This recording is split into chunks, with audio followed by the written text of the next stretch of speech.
Okay. So yesterday afternoon, customer complaint was riding down the intercoastal and the jet ski shut off. We would restart it and it would make an awful noise and then turn off again.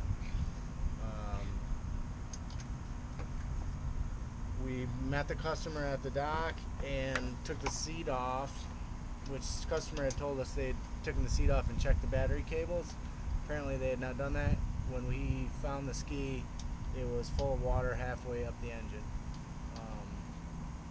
So we got it out of the water, pulled the drain plugs, and at that point you don't want to try to start it.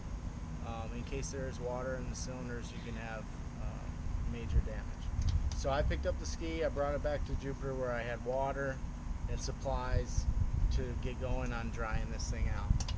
So first step when I find one is remove the two number 3 Phillips screws on the engine cover.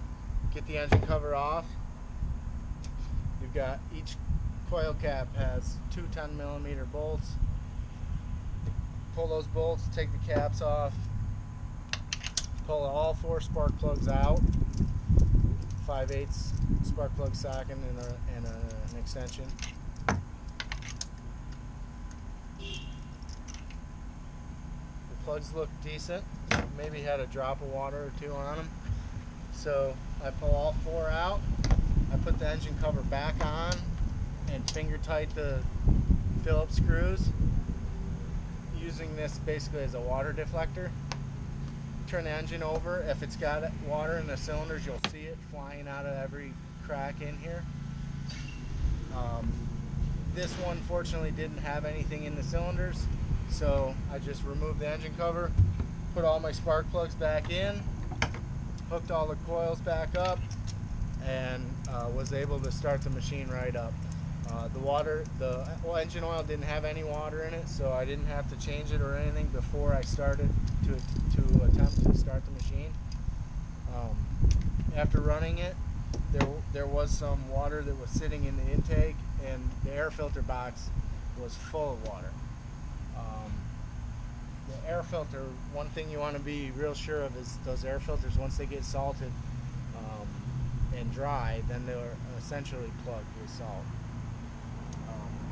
So that's another thing that you want to, I disconnect the intake completely before I even try to start it or get the water out of the cylinders. It only takes, undo the one clamp on the intake hose and just get it out of the way.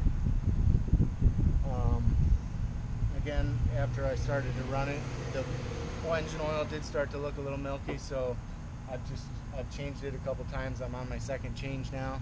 It should be fine after this. Spray it down real good with the Yamaha maintenance Yamaha shield, whatever they call this.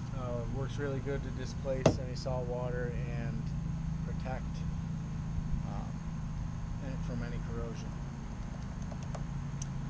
Tracker did get wet in this machine, so it was ruined. It worked last night when I went to start it this morning. Machine wouldn't start. Found the tracker was bad. I think that's it. Should help you guys next time you need to do something like this. Nice.